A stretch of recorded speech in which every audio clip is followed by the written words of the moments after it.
The day I took the marriage registration papers to process them, the clerk told me the marriage certificate was fake.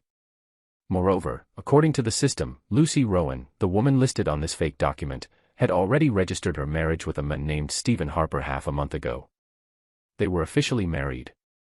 Did I want to go back and verify? I waved my hand gently, stopping the clerk from continuing. How troublesome. I took the fake document and left immediately. My girlfriend of 5 years had secretly registered her marriage with her white moonlight while hiding it from me, yet I wasn't surprised at all.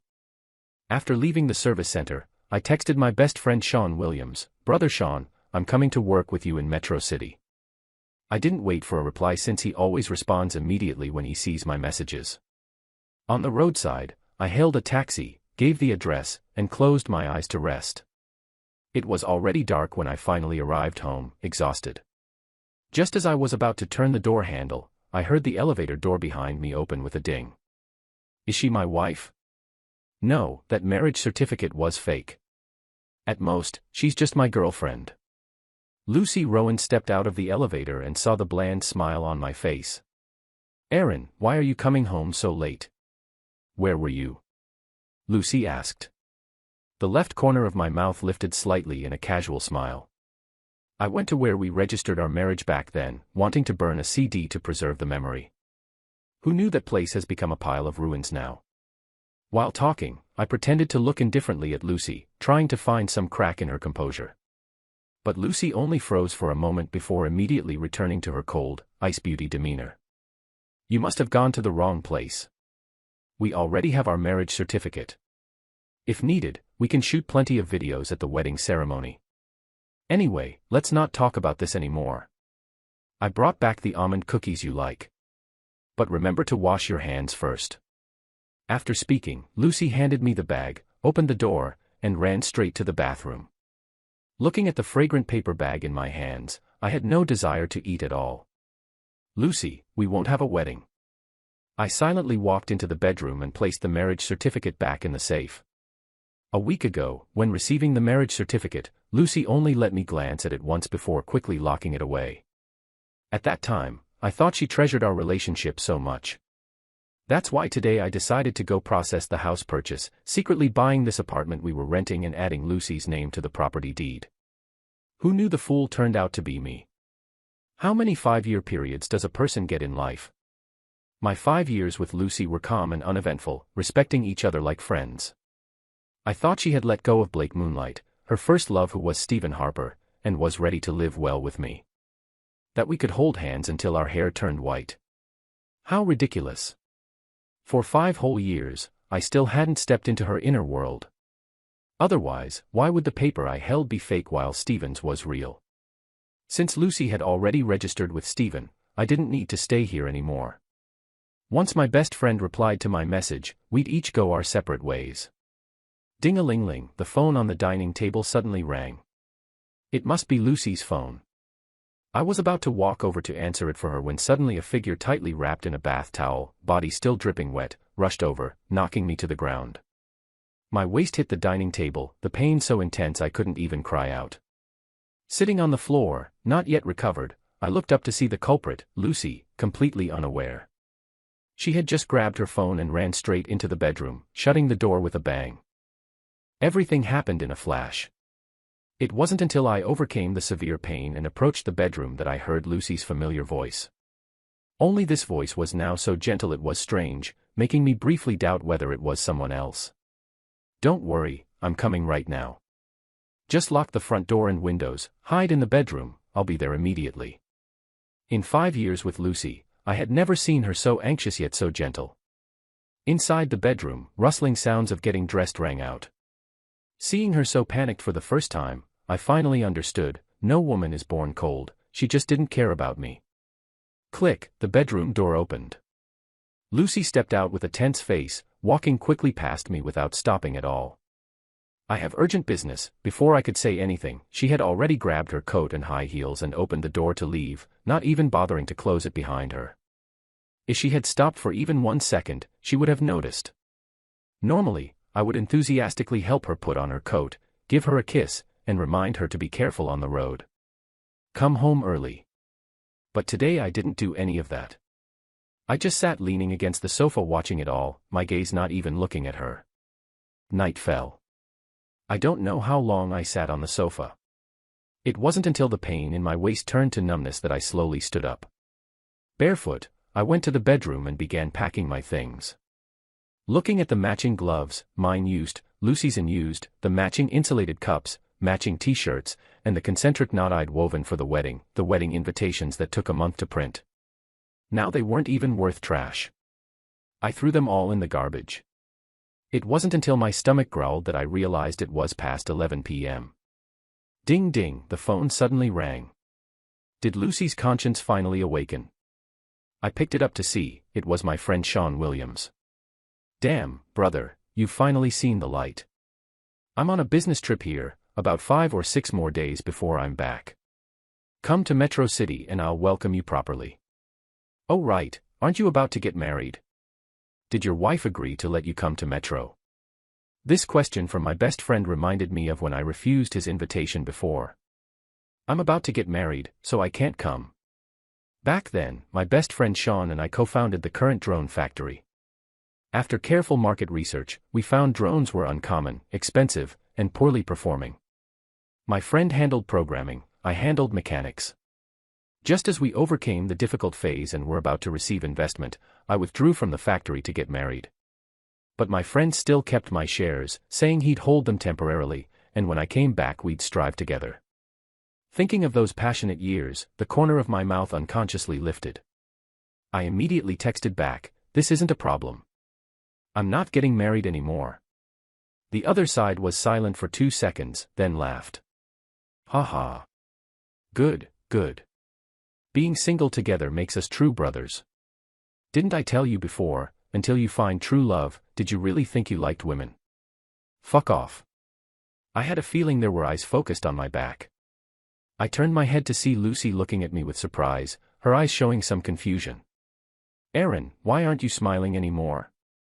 Apparently Lucy had heard the conversation just now. I smiled and explained, my brother over there has some issues. The wedding has to be postponed. Lucy breathed a sigh of relief. The wedding photo shoot scheduled for tomorrow at the usual place. I'll come straight there after finishing work at the company. Don't be late. Just as I was about to refuse, Lucy noticed the matching items on the bedside table had disappeared. Her brow furrowed slightly. Honey, seems like a lot of things are missing from our room. Did you just clean up? I sighed. There were some things we don't use anymore. I put them away, otherwise they take up space. Hearing this, Lucy seemed to think of something but couldn't quite grasp it. That strange feeling passed quickly. Watching her stare thoughtfully at the bedside table, I was too lazy to explain further. I packed the items in the bag and placed them outside the door, only then feeling somewhat tired. Seeing I only showed tiredness without anything unusual, Lucy gently told me to sleep early, we still had to take wedding photos tomorrow. The next morning, I got up early, washed up, got dressed, and carried the trash bag outside. A small, cool hand suddenly reached out. Let me throw it away for you. Lucy was about to take the trash bag but couldn't lift it no matter how hard she tried. What's in here that's so heavy? She was about to open the bag to look. I gently pushed her hand away. Expired meat from the fridge and some other unused stuff. Nothing interesting. Lucy didn't ask further. She stepped lightly into the elevator. Going down to the ground floor, Lucy watched me throw the trash in the bin, then we each went our separate ways. After throwing away the trash, I felt much lighter. After finishing breakfast, I arrived at the photo studio earlier than scheduled. Before my eyes were wedding dresses of every style, Chinese, Western, European, all lengths and fabrics available. Lucy looked radiant and dazzling in every outfit, amazing everyone. Aaron, try on this suit. Lucy's voice suddenly rang out, making me space out. Though I didn't know when she'd arrived, it probably hadn't been long. Watching her hold the suit up to me, comparing it, you liked this navy blue style before.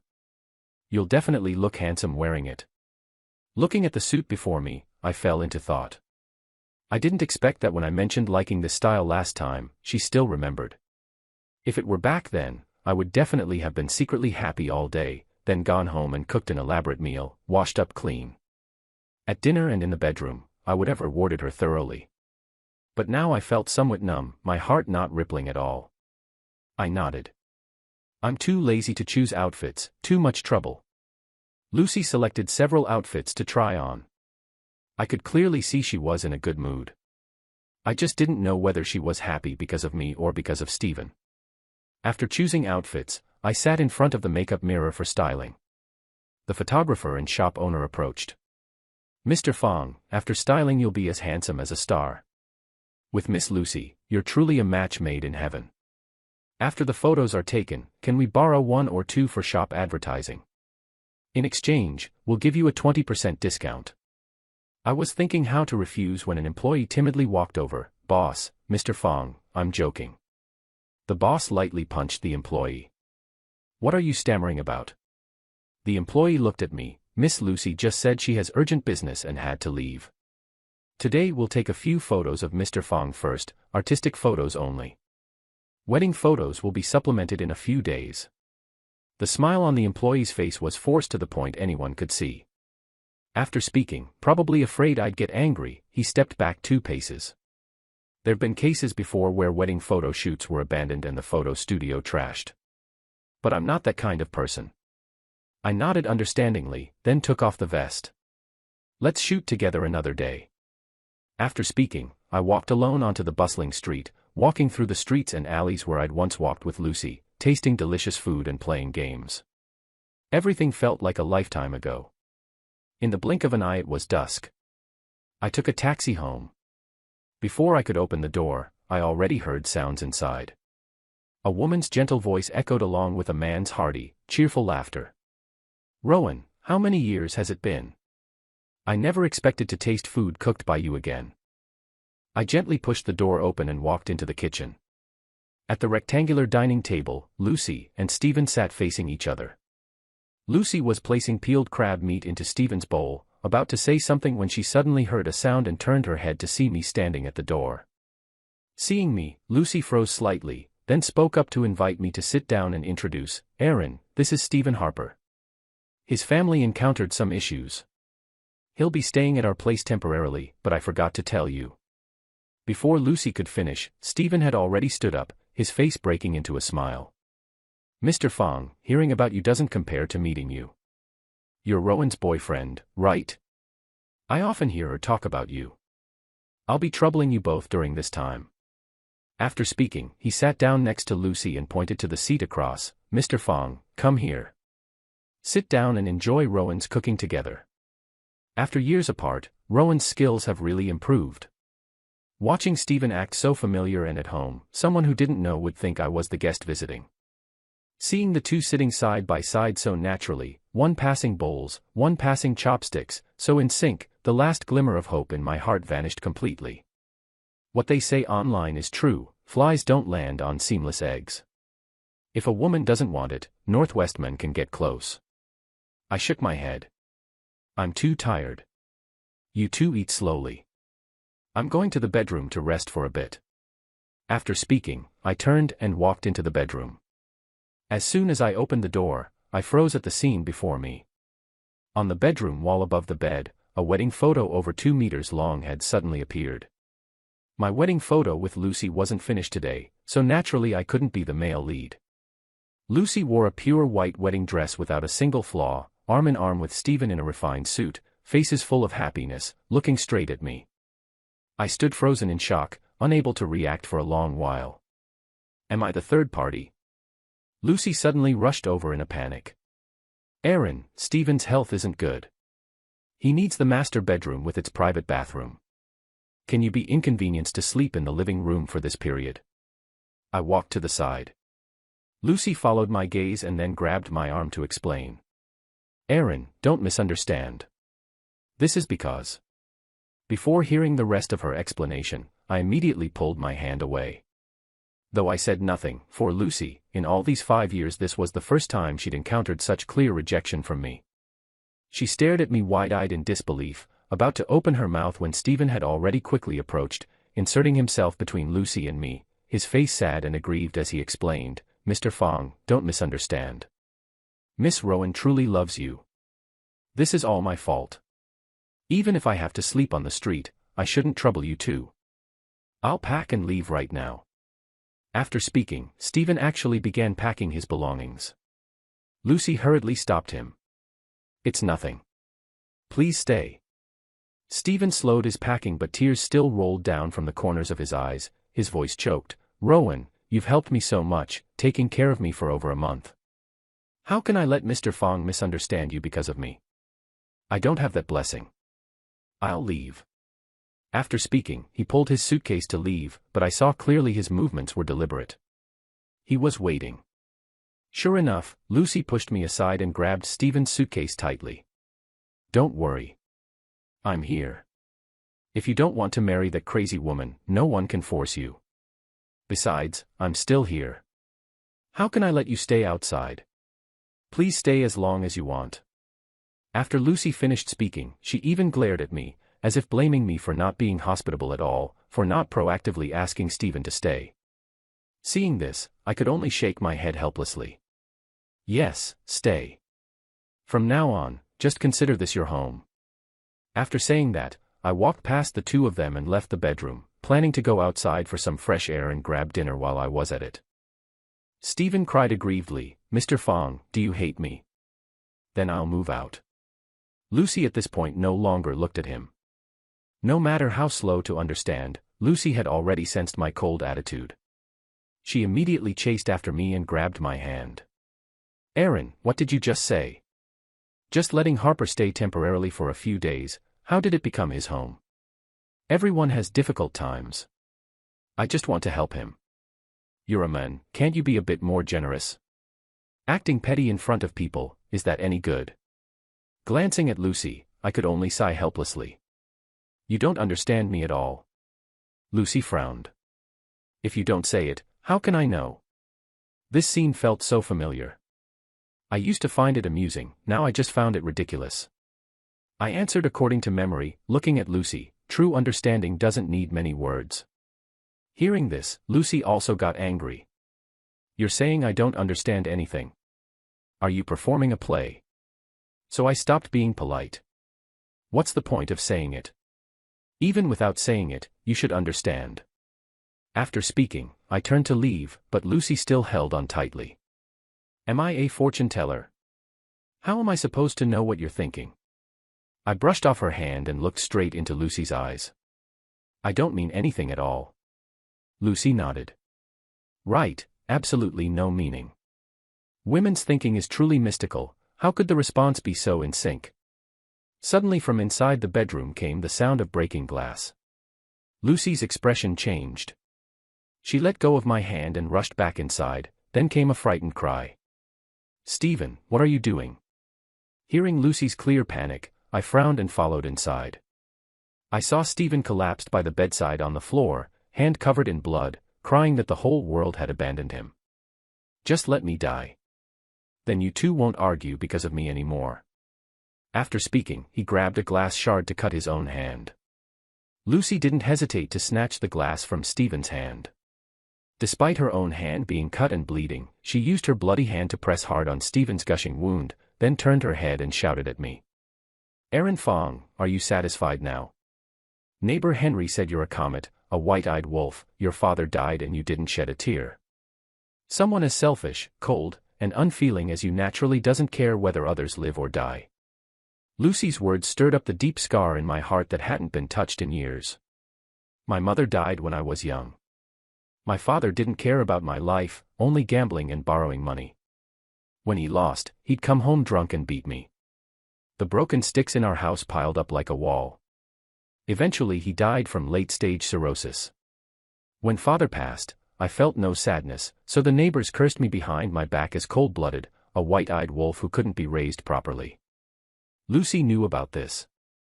In 5 years together, she never once mentioned it.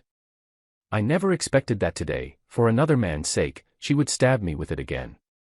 I handed over the first aid kit, my face cold. Lucy, from the beginning I never refused to let him stay here, nor was I angry with you. When you called me to eat together, did you forget I'm allergic to seafood?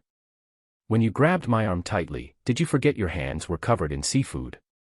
I rolled up my sleeve to show where Lucy had just gripped, now itchy and burning, covered in dense red bumps. Plus my whole body was starting to feel uncomfortable everywhere, my chest tight, both eyes red. Witnessing this, Lucy suddenly remembered how excessive her actions had been, her eyes filling with remorse as she said, "Sorry. Rowan, let me go. Don't let me ruin your relationship. I'm the one at fault." After Stephen spoke, he struggled to stand and tried to walk out. The wound on his hand gushed blood, staining the floor bright red. At this point, Lucy paid no attention to me. She quickly took gauze to press against Stephen's wound and helped him walk outside. The apartment suddenly fell into silence. From the first aid kit, I took a few allergy pills and swallowed them quickly, then returned to the bedroom, planning to pack the remaining personal items and move to the living room.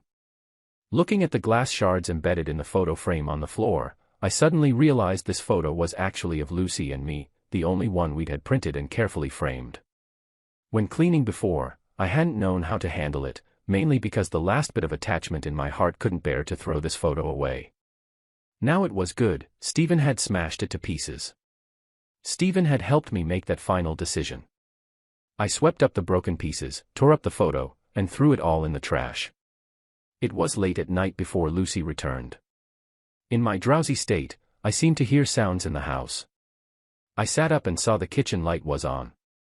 Lucy was wearing an apron, doing something in the kitchen. Had her conscience awakened to make me breakfast? Hearing my footsteps, Lucy turned her head, a flash of remorse in her eyes. "Sorry, Aaron. Did I wake you?" I shook my head. Knowing full well but still asking, "What are you doing?" Lucy pointed at the clay pot. "Stephen didn't eat much last night. He's at the hospital now. I'm making seafood porridge. Want to eat with me?" Looking at the pot of seafood porridge bubbling away abundantly, a deep sense of helplessness washed over me. I was certain Lucy had only recently reconnected with Stephen. She remembered Stephen's tastes but always forgot I was allergic to seafood. As for her knowing how to cook, I'd only learned that yesterday. She'd never once cooked even a bowl of porridge for me before. Either I cooked or we were too busy and ate out. Familiarity reveals depth. One glance says it all. I shook my head. "No thanks, I'll eat out."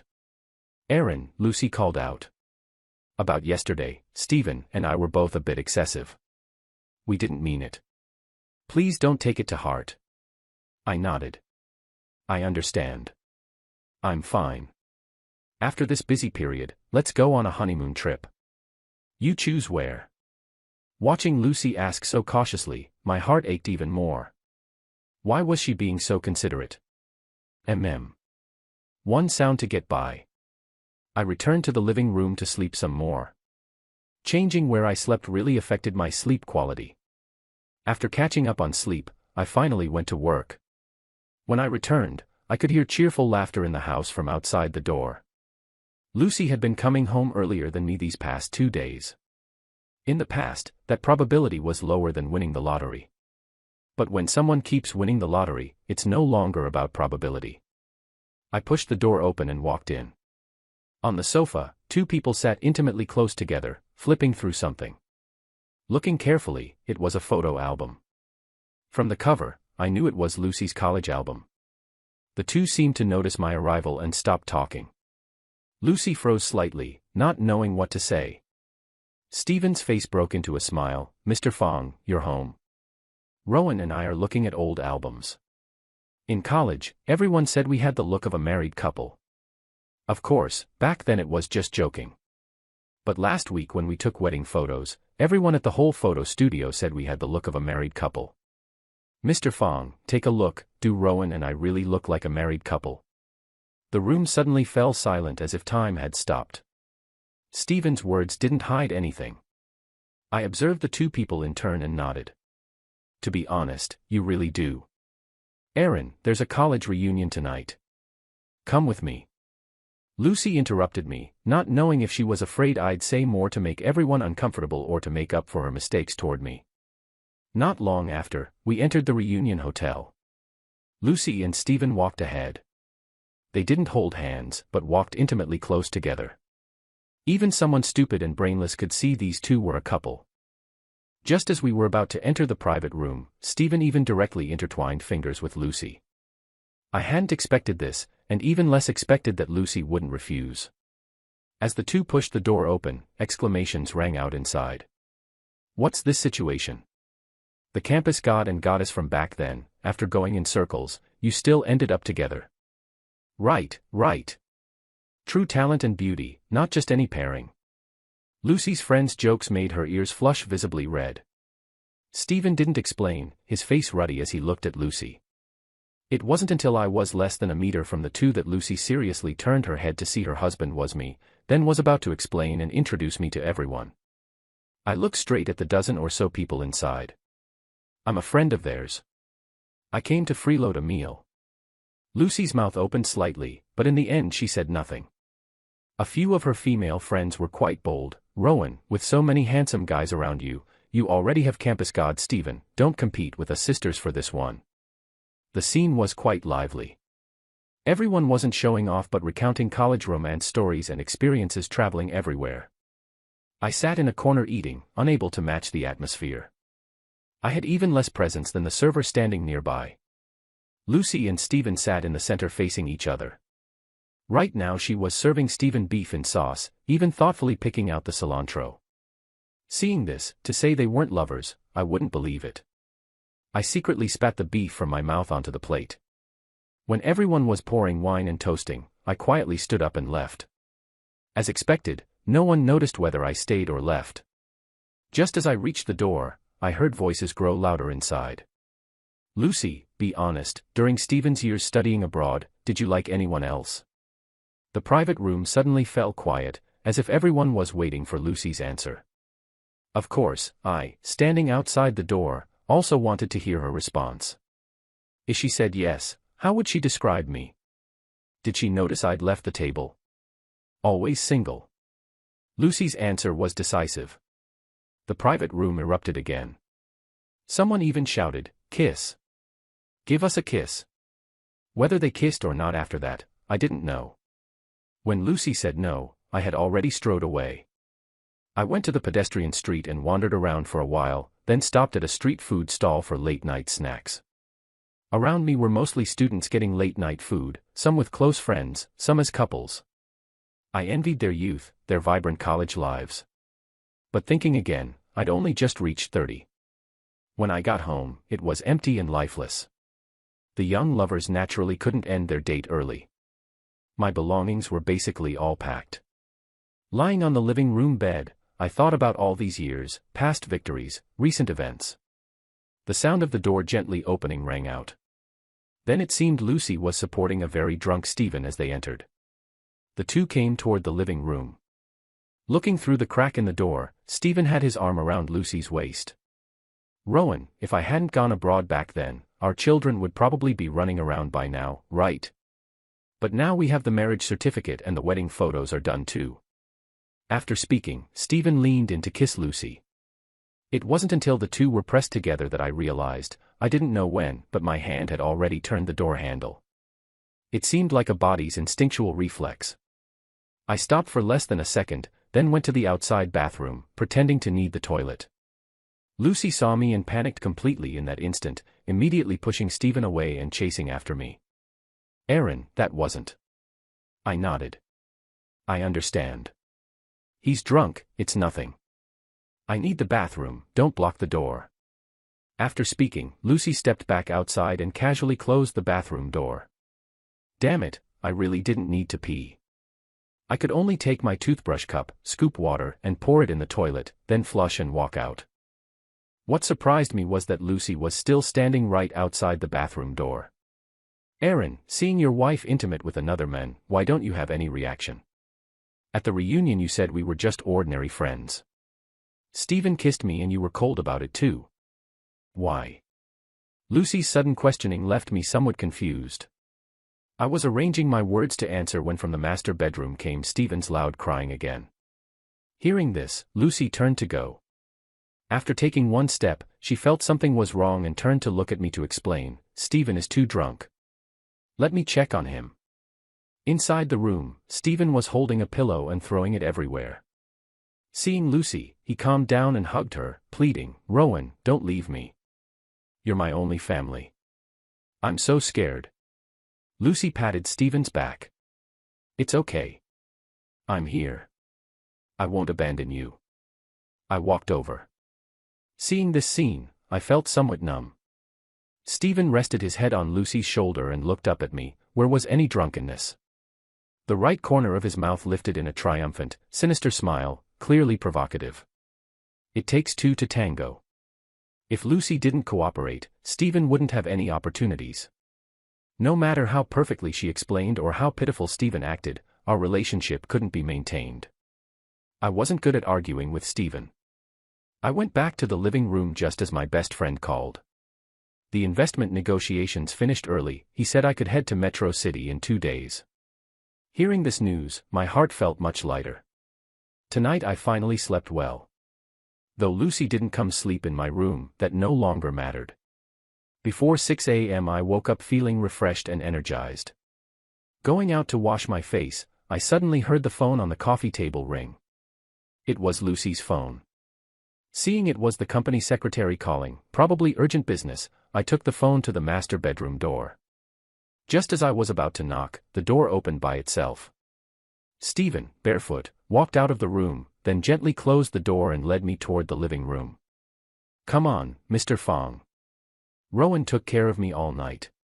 She just dozed off a little while ago. Don't disturb her."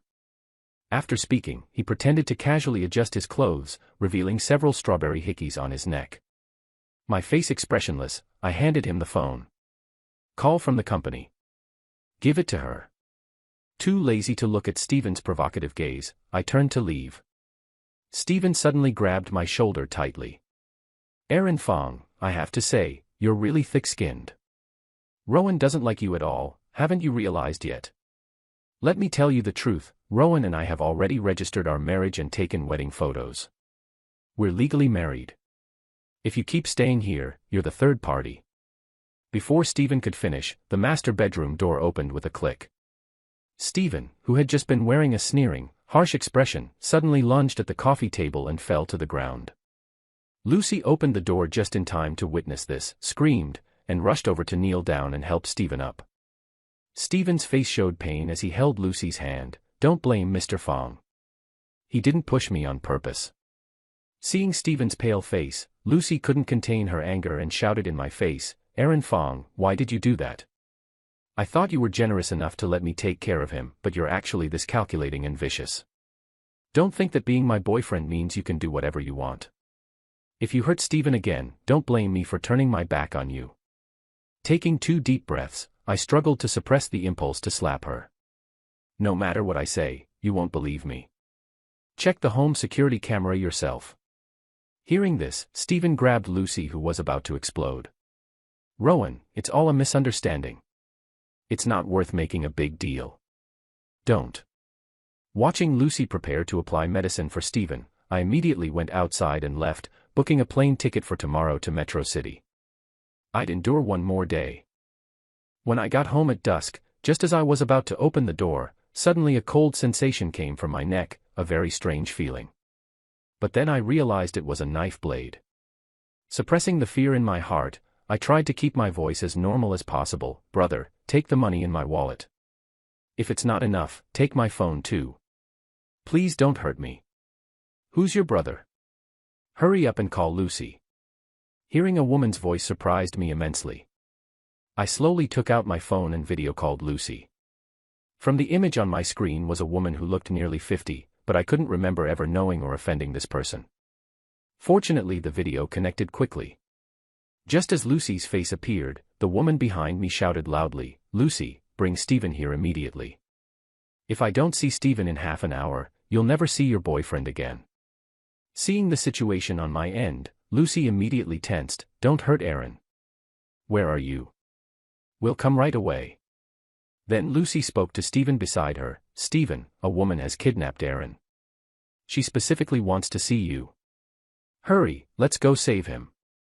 The screen switched scenes and Stephen appeared in frame. Seeing Stephen, the woman became extremely agitated. "Stephen, you finally showed up. Didn't you tell me to give you all my family assets to invest and you'd marry me?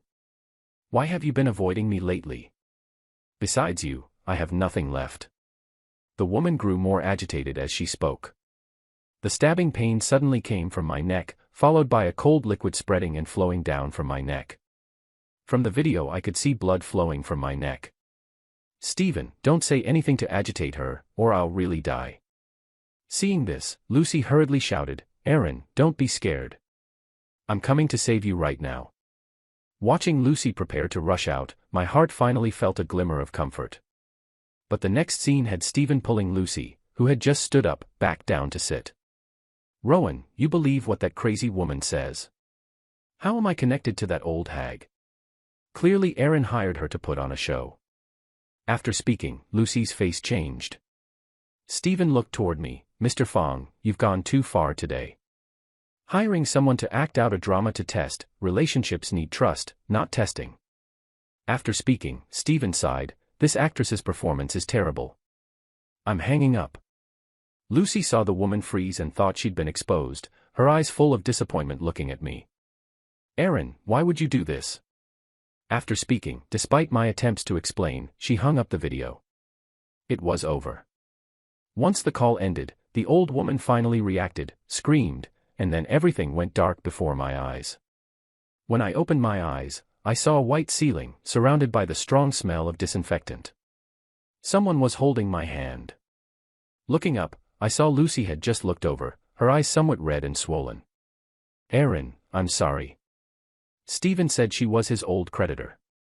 I'd never met her before, otherwise I pulled my hand away from Lucy. Stephen doesn't know that woman either. Hearing this, Lucy froze. Perhaps by that time in the dim light, the woman had already been caught. From what Lucy told me, security patrol discovered them and took advantage of the woman's inattention to use a taser to subdue them both. Stephen apparently blamed himself and cried himself unconscious. My life wasn't even worth a few of his tears. I helplessly closed my eyes. Lucy still wouldn't leave, staying by my bedside the whole time. I looked at her and shook my head. It's nothing. Go take care of Stephen. Lucy hesitated 3 times before turning to go care for Stephen. I picked up a mirror, my neck was covered with bandages. The wound probably wasn't deep. Thinking this, I went to the nurse's station to process discharge papers. No need to wait days for the flight tomorrow, I immediately booked a high-speed train ticket to Metro. Just entering the train station, my phone received a message, a photo. In it, Lucy was holding a basin of water, washing Stephen's feet. I never imagined Lucy would go this far for Stephen. The status showed Stephen was typing. I immediately blocked him and turned off my phone. What I didn't know, Lucy bought dinner and came to my hospital room to find the bed empty, panicking and running around calling my name.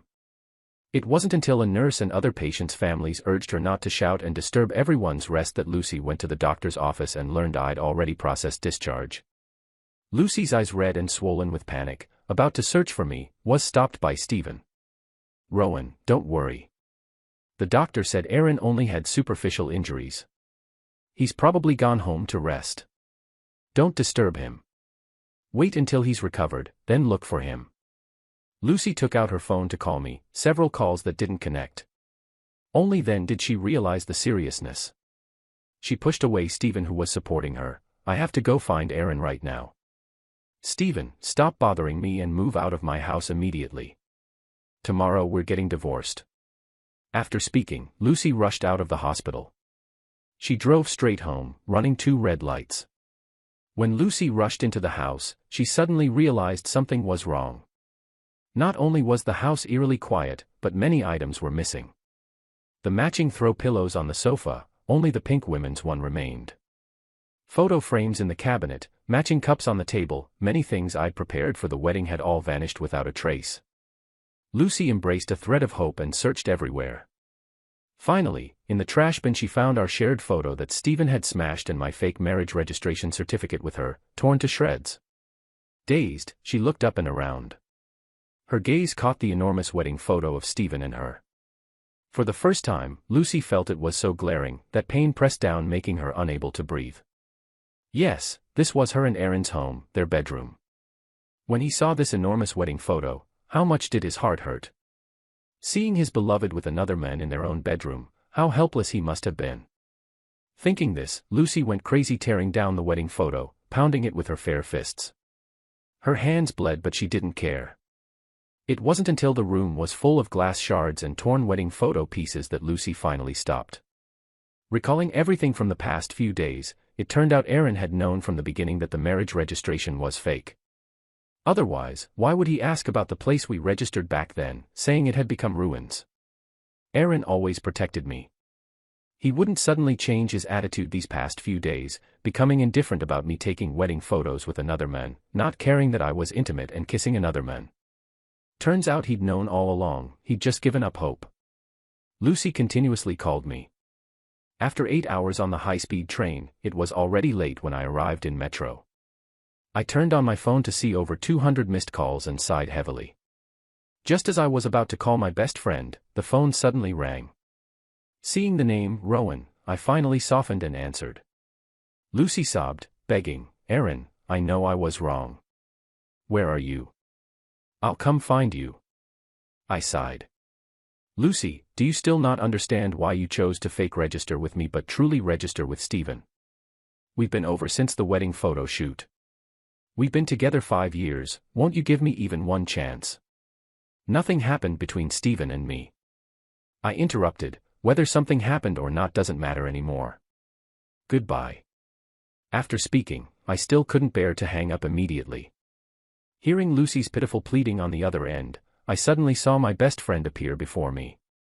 I hung up right away. My best friend Sean Williams patted my shoulder. "Well done. For that kind of green tea trash, you have to be firm." After speaking, he pulled my suitcase to leave. "Oh right, I still have something to handle.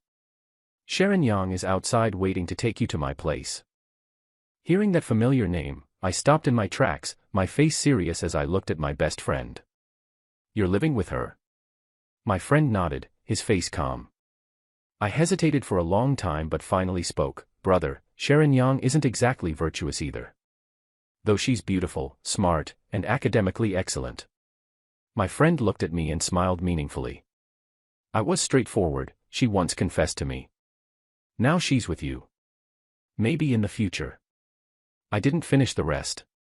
My friend stood frozen in place, his face full of disbelief. "Sharon said the person she liked back then was you." I nodded. My friend licked his lips. "Actually, Sharon is a good person. Definitely not green tea.